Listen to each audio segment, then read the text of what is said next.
말씀 보도록 하겠습니다. 오늘 말씀 베드로전서 3장 20절에서 22절까지 말씀입니다. 신약 성경 저들 380쪽쯤에 있습니다.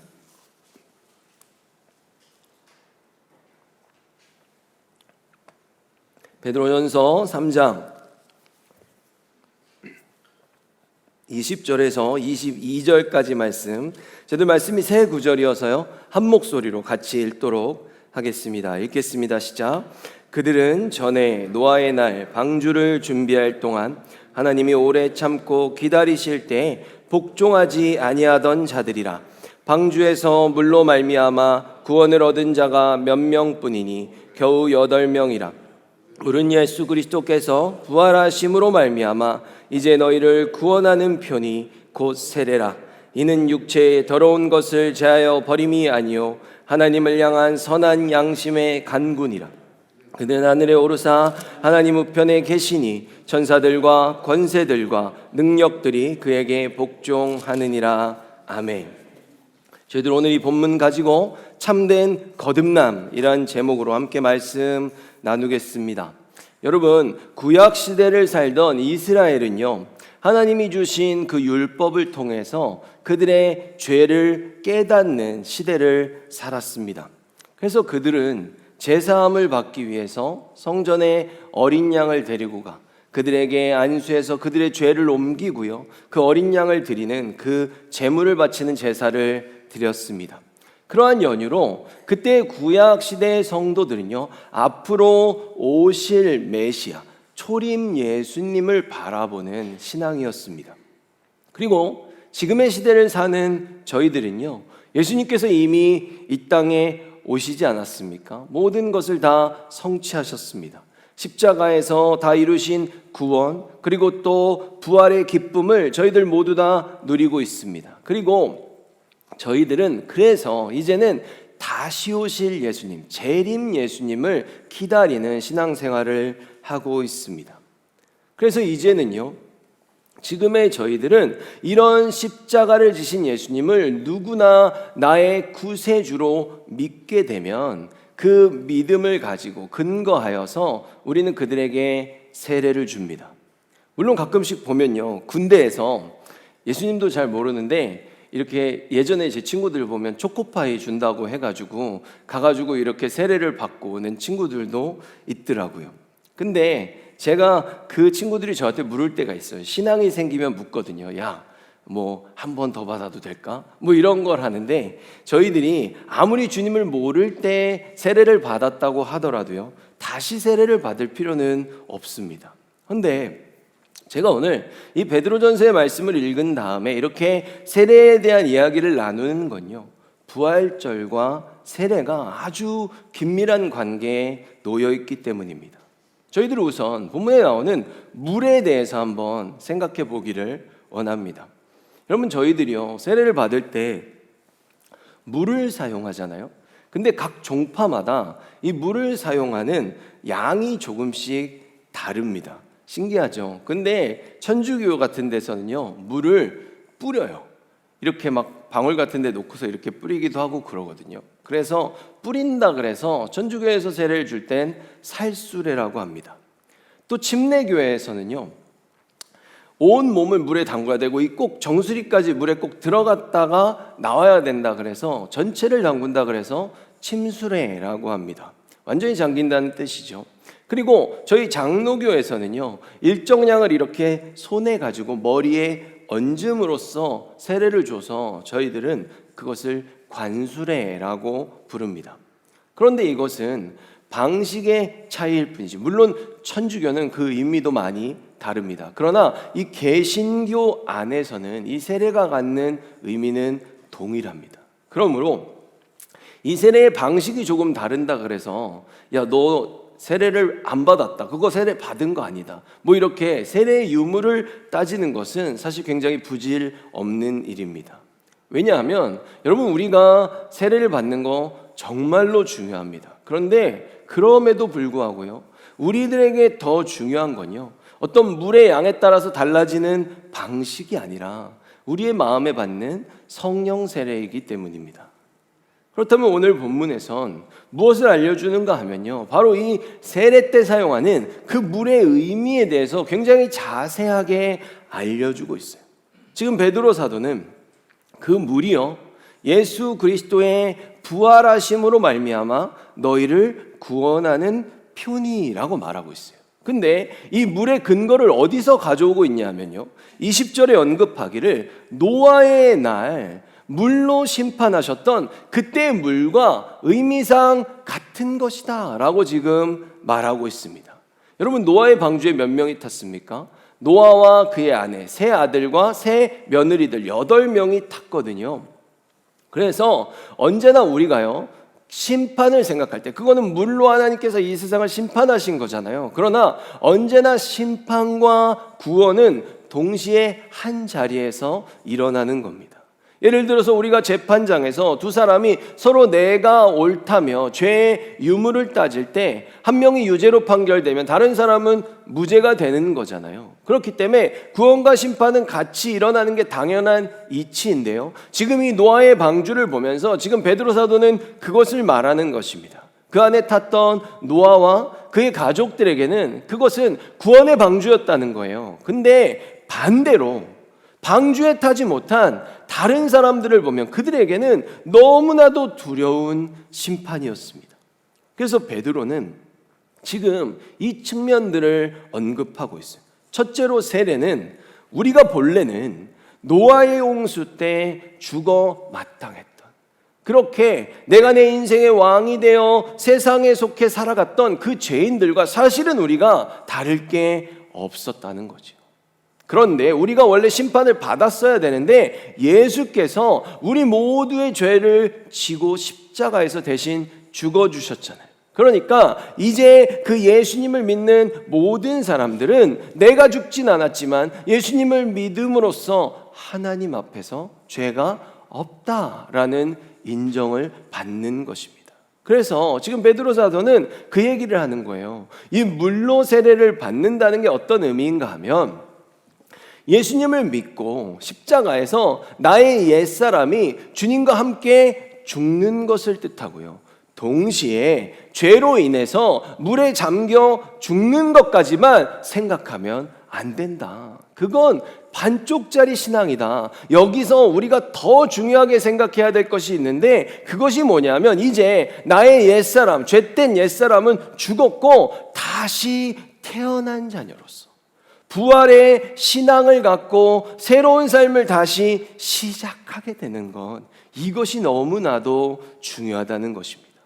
노아의 방주는 심판만이 아니다. 우리가 그 물로 세례를 받고 거듭나서 다시 그 심판의 시간이 끝난 후에 새로운 삶을 시작하게 되는 것, 그것을 기억해야 된다. 그 새로운 삶의 방주 이후의 새로운 인생에, 그것을 거듭난 인생, 부활의 새 생명의 삶으로 지금 보고 있는 거죠. 그곳에 더 주목해야 된다라고 지금 말하는 것입니다.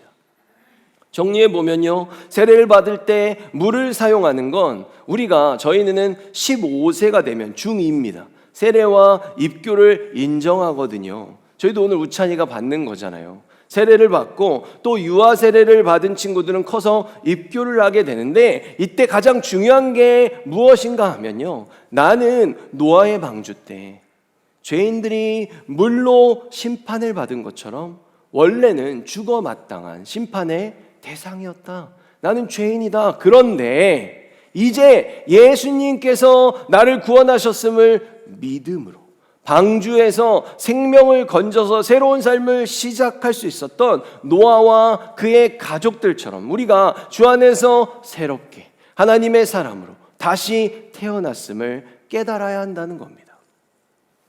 그런데요, 심지어 제가 왜 이것을 언급하냐 하면, 물세례를 받았는데 왜 물세례를 받아요? 왜 물을 썼는지 모르시는 분들이 많더라고요.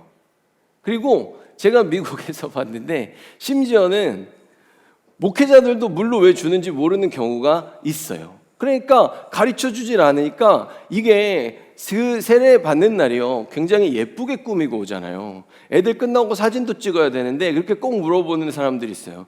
물로 꼭 해야 돼요? 막 이렇게. 목사님 물 조금만 하세요? 뭐 이렇게 말, 아 차가워, 뭐 이렇게 하는 그런 일들이 실제로 있다는 거죠. 그런데 지금 베드로 사도는 더 중요한 것을 말하기 시작합니다. 뭐냐면 무엇을 언급하냐면 지금 이 물세례의 의미를 말했잖아요. 이제 그 후에 새로운 삶이 더 중요하다고 그랬잖아요. 그 새로운 삶을 살아가는 우리들의 삶의 자세에 대해서 언급하기 시작합니다. 21절인데요. 한 번 더 보겠습니다. 그 홍수는 이제 여러분을 구원하는 세례와 같은 것입니다. 몸을 깨끗하게 씻는 것이 아니라 선한 마음으로 하나님께 내 삶을 드리며 정결하게 살기를 약속하는 것입니다. 바로 이것을 위해 예수 그리스도께서 죽음에서 부활하셨습니다. 아멘. 여러분, 예수님께서 부활을 하셨어요.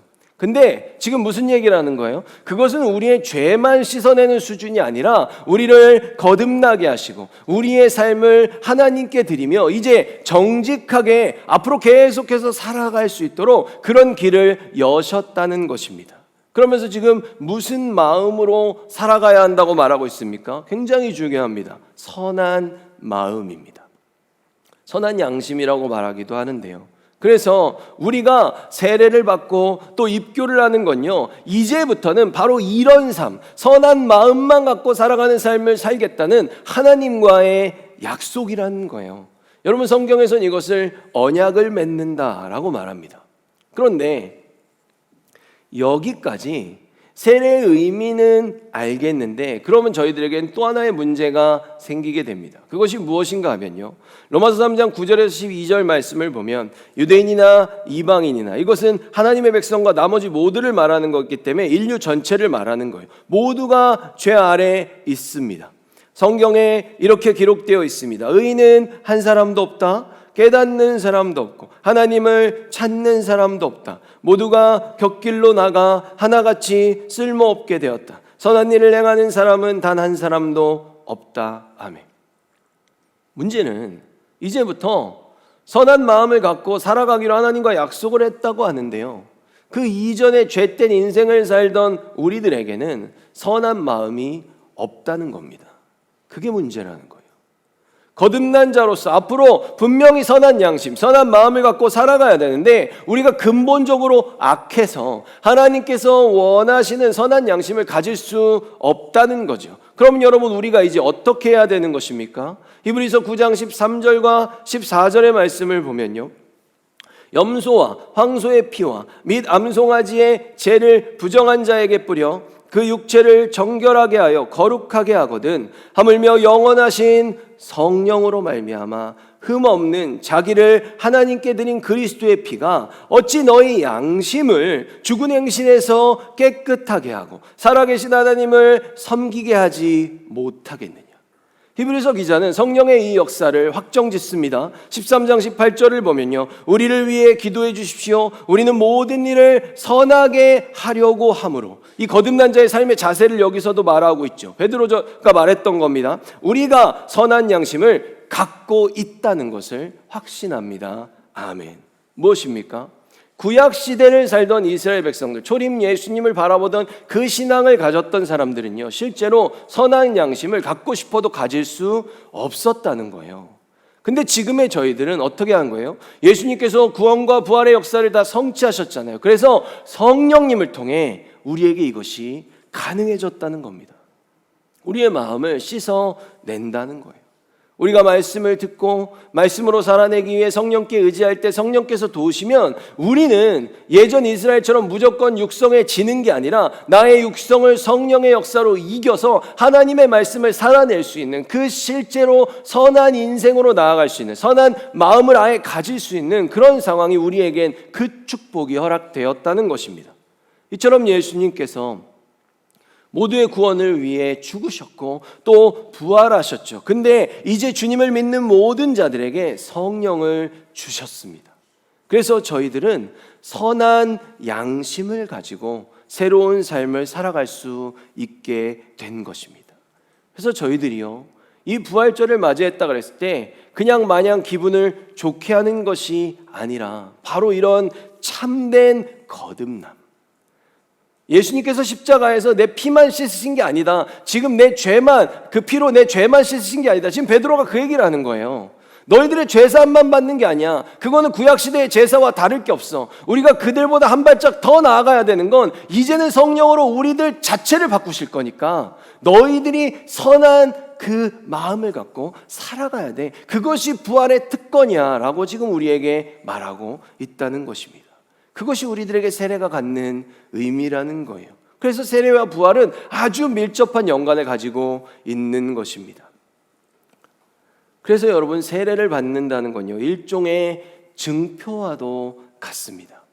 그리스도의 몸된 교회로서 하나의 공동체 안에서 이 영혼이 예수 그리스도의 사람으로 거듭났음을 모든 공동체 앞에서 공포하고 인정받는 아주 귀하고 중요한 과정이기 때문입니다. 그런데 여러분, 구약 시대를 보면요, 하나님의 백성된 증표가 그때도 있었습니다. 무엇입니까? 창세기 17장 9절에서 11절을 보면요, 하나님이 또 아브라함에게 이르시되 그런즉 너는 내 언약을 지키고 내 후손도 대대로 지키라. 너희 중 남자는 다 할례를 받으라. 이것이 나와 너희와 너희 후손 사이에 지킬 내 언약이니라. 너희는 양피를 베어라. 이것이 나와 너희 사이의 언약의 표징이니라. 아멘.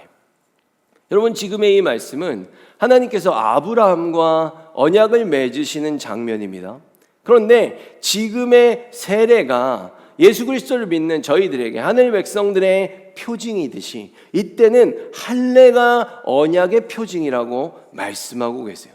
그러면요, 여러분, 저희가 이런 할례와 세례가 갖는 의미를 통해서 한 가지의 말씀의 의미를 깨달을 수가 있습니다. 사실 이 본문은 굉장히 제가 보면 자기적인 해석들이 좀 난무하는 구절인 것 같아요. 근데 이것을 할례와 세례의 의미를 통해서 보면 쉽게 알 수 있습니다. 출애굽기 4장 22절에서 26절인데요. 그러면 파라오에게 이렇게 말하여라. 죄송합니다. 여호와께서 이렇게 말씀하셨습니다. 이스라엘은 나의 맏아들이다. 나는 너에게 내 아들을 보내서 나를 예배할 수 있게 하라고 말했다. 그러나 내가 이스라엘을 보내주지 않았으므로 내가 너의 맏아들을 죽일 것이다. 모세는 이집트로 가는 도중에 쉴 곳을 찾아서 하룻밤을 묵었습니다. 그런데 여호와께서 그곳에 나타나셔서 모세를 죽이려 하셨습니다. 그때 십보라가 차돌 칼을 가지고 모세의 아들에게 할례를 베풀고 잘라낸 살을 모세의 발에 대면서 당신은 나의 피남편입니다 하고 말했습니다. 그러자 여호와께서 모세를 놓아 주셨습니다. 십보라가 피남편이라고 말한 것은 할례 때문이었습니다. 아멘. 여러분, 지금까지 살펴왔듯이 세례와 할례는 하나님의 언약 백성이라는 표징입니다. 그런데요, 지금 이 말씀의 맥락을 보세요. 하나님이 뭐라고 말씀하십니까? 이스라엘은 나의 맏아들이다. 그들이 내 백성이고 내 자녀니까 이제 바로에게 가서 선포하라는 거예요. 내 자녀들 돌려내라고. 지금 그 사명을 모세가 받았습니다. 근데 이 선포의 내용을 보면요, 바로 윗구절의 내용이 뭐예요? 만약 네가 내 말을 안 들으면, 내 백성을 안 보내면, 내 아들을 안 보내면 나는 네 아들을 죽일 거야. 네 장자를 죽일 거야 라고 말하는 거예요. 여러분, 지금 바로는 하나님을 볼 수 없잖아요. 모세만 봅니다. 그럼 모세는 어떤 위치예요? 지금 그의 위치를 보면 하나님의 대리자인과 동시에 이스라엘 전체 민족의 대표자예요. 그럼 이스라엘은 어떤 민족입니까? 이스라엘의 대표자, 하나님의 언약 백성. 그래서 그 언약 백성은 그 표징인 할례를 누구나 다 갖고 있어요. 그런데 그 언약 백성을 데리러 가는 그들을 대표하는 모세가 지금 그의 아들이 할례를 안 받은 겁니다. 여러분, 어떻다는 거예요? 바로에게 가서 네가 하나님 말씀 안 들으면 네 장자가 죽을 거야 라고 선포하는 거예요. 그렇게 하나님의 언약 백성을 대표하는 대표자가 막상 자기 아들은 언약의 표징인 할례를 주지 않은 겁니다. 그러니까 어떻게 되는 거예요? 어떻게 모세라는 사람이 지금 그 언약 백성 전체를 대표할 자격이 있느냐는 거죠. 하나님이 지명하셨어요. 보냈잖아요. 간다고 했어요. 그러면은 갈 자격을 갖춰야 되는 거잖아요. 여러분, 장자는요, 유산을 상속받을 때 2배의 몫을 받았잖아요. 왜 2배를 받아요? 그냥 장자여서 무조건 2배? 그게 아니에요. 장자는 자신의 한몫과 자기 아버지의 한몫을 받는 겁니다. 그래서 그 아버지의 생명과 장자는 같은 위치거든요. 아버지와 함께. 우리가 아빠 없으면 장자가 아빠야 이런 거 말하잖아요. 그런 것처럼 장자는 그 영적 위치가 아버지와 동등되게 선다고요. 그래서 자기 복 안목을 받고 아버지의 안목을 받음으로써 아버지의 신앙과 그의 정신이 이 장자를 통해서 후대에 이어진다는 개념을 가지고 있습니다. 그러니까 모세의 장자는 뭐예요? 모세와 같은 위치에 있는 자라고요. 근데 지금 하나님께서 모세에게 정확하게 이 행동을 통해 보여주시는 거예요. 뭘 보여주시는 거예요? 나의 대적은 바로도 아니고 애굽도 아니고 나의 대적은 누구냐 하면 그 누구라 할지라도 나와 언약을 맺지 않은 죄인들이라는 걸 모세에게 보여주는 겁니다. 그래서 십보라가 이 상황을 재빠르게 인지하고 돌칼로 아들의 할례를 하는 거지요. 그러므로 이런 측면에서 볼 때 세례와 할례는 이처럼 하나님과 언약을 맺은 백성들에게 너무나도 중요한 신앙의 요소이고 또 삶의 과정입니다. 그래서 사도 바울은요, 이런 세례와 할례에 대해서 전해지는 하나님의 뜻을 이렇게 연결시키고 있어요. 저희가 골로새서 2장 11절 13절 말씀을 보면요, 너희가 손으로 하지 아니한 할례를 받았어요. 우리가 구약 시대 사람도 아닌데요, 할례를 받았다고 말하는 거예요. 곧 육적 몸을 벗는 것이요 그리스도의 할례니라. 너희가 세례로 그리스도와 함께 장사한 바 되고 또 죽은 자들 가운데서 그를 일으키신 하나님의 역사를 믿음으로 말미암아 그 안에서 함께 일으키심을 받았느니라. 여러분은 죄 때문에 영적으로 죽은 사람이었으며 죄된 욕망에서 벗어나지도 못하였습니다. 그러나 하나님께서는 여러분을 그리스도와 함께 살리시고 우리의 모든 죄를 용서해 주셨습니다. 아멘. 바로 이겁니다. 하나님께서는 그 구약시대의 이스라엘 백성들을 언약 백성으로 삼으시면서 그 표징으로 할례를 명하셨어요. 그리고 지금의 저희들은 동일하게 언약 백성으로 우리를 부르시면서 예수 그리스도 안에서 손으로 하지 않은 할례, 바로 그 마음의 할례를 허락하셨습니다. 그것이 바로 세례입니다. 게다가 할례와 세례는요, 또 하나의 공통점을 가지고 있어요. 여러분, 할례를 태어난 지 며칠 만에 봤습니까? 8일이잖아요. 그렇죠? 그래서 그 8일이라는 의미가 하나님께서 이 세상을 6일 동안 창조하셨잖아요. 그리고 6일 동안 창조하시고 7일째 안식하시는데요, 하나님의 언약 백성들을 6일째 마지막에 창조하셨어요. 그들은 그래서 온전히 맞이하는 첫 번째 날이 바로 안식일이었죠. 그러면 안식일에 쉼을 갖고 그들이 하나님께로부터 사명을 받았단 말이에요. 생육하고 번성하고 땅에 충만하라, 땅을 정복하라, 모든 생물을 다스리라 라는 사명을 받았잖아요. 그러면 인간이 정말 주님 안에서 새롭게 태어났잖아요. 그 새로운 생명을 가지고 온전한 사명자로 살아가는 첫 번째 날이 언제입니까? 8째 날인 거예요. 그런데 아담의 범죄로 인해서, 아담과 하와의 범죄로 인해서 주님의 백성들은요, 이 사명을 감당할 수 있는 온전한 삶을 잃어버리고 말았습니다.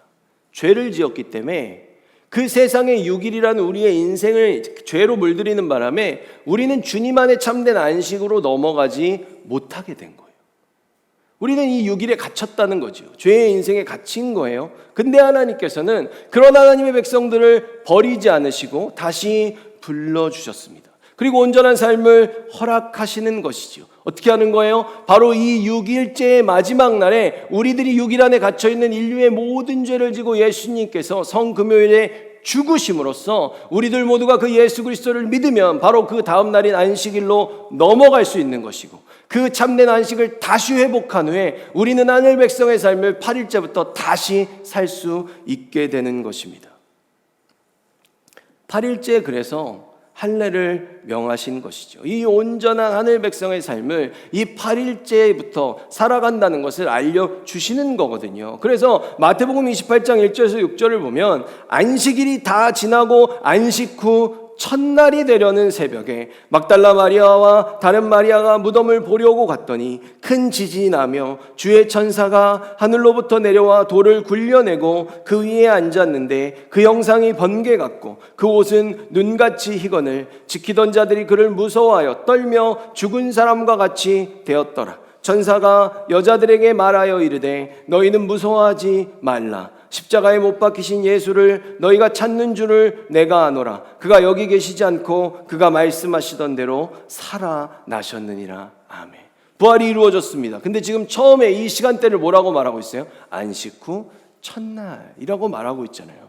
예수님께서 부활하신 날입니다. 언제예요? 바로 8일째입니다. 재밌는 건 베드로 사도가 우리가 집중해야 된다. 이것은 부활이 더 중요해. 죽음만이 아니야. 부활이 더 중요해. 몇 명이 탔어? 8명이 탔어. 라고 강조하고 있다는 것입니다.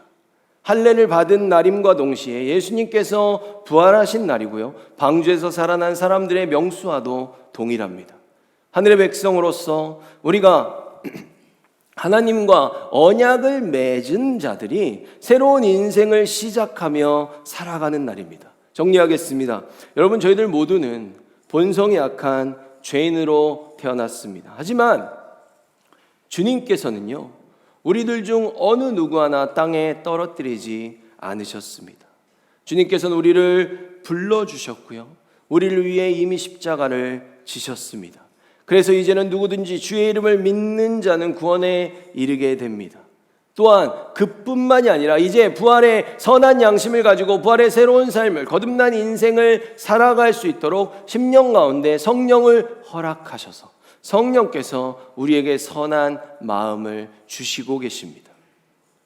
이 모든 것이 하나님의 계획과 뜻 가운데 이루어졌고요, 저희들은 아무것도 안 했지만 이것을 은혜로, 공짜로 받았습니다. 예수님께서 2000년 전에 이 땅에 오셨고 이 모든 하나님의 약속을 단 한 치의 오차도 없이 이루셨습니다. 여러분, 저희들요, 부디 하나님의 언약 백성다운, 그래서 베드로가 더 중요하다고 말하고 있는 이 참된 거듭남의 인생, 선한 양심, 선한 마음을 가지고 살아가는 복된 인생이 되기를 예수 그리스도의 이름으로 축원합니다. 기도하겠습니다. 사랑과 은혜가 충만하신 하나님 아버지, 저희들은 너무나도 부족하고 연약합니다.